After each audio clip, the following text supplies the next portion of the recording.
This young man is only 20 years old, but he's quite the oddball. His favorite thing to do is sneak into strangers' homes, borrow their toothbrushes, wear their clothes, and even eat the leftovers from their fridge. Every time he leaves, he takes a photo in front of the family portrait as a souvenir.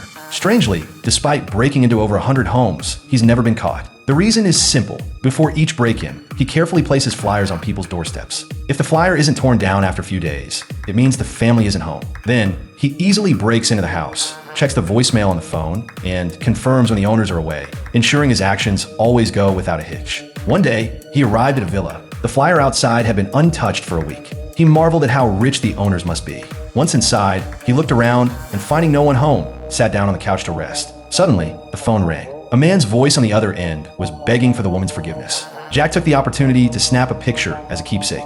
While cooking, a woman suddenly appeared, standing behind him, watching him. It was clear she had been badly hurt, her face full of grievance as she silently cleaned her clothes. Jack continued to cook, not forgetting to polish his shoes. He nearly made the pair of shoes he hadn't cleaned in 2 years look brand new. Then he watered the plants and played a round of golf, moving with smooth confidence, making Anna feel like this was his own home. After a shower, Anna sat nearby, but Jack didn't even notice her presence. Jack fixed some broken appliances, and just as he was about to rest, Anna suddenly pulled open a door, startling him. Their eyes met, and the atmosphere froze. Jack quickly put on his clothes and walked out, dazed. Just as he was about to leave, Anna received a phone call and let out an angry scream. Jack was startled again, and as he looked at the bruises on Anna's face, he pieced everything together. Though he was shaken, he still turned and left the villa, but halfway down the road, he started to worry about Anna's situation and decided to return to the villa. As soon as he stepped inside, he saw Anna's husband hitting and yelling at her. Jack couldn't stand it any longer. He grabbed a golf club and walked into the yard.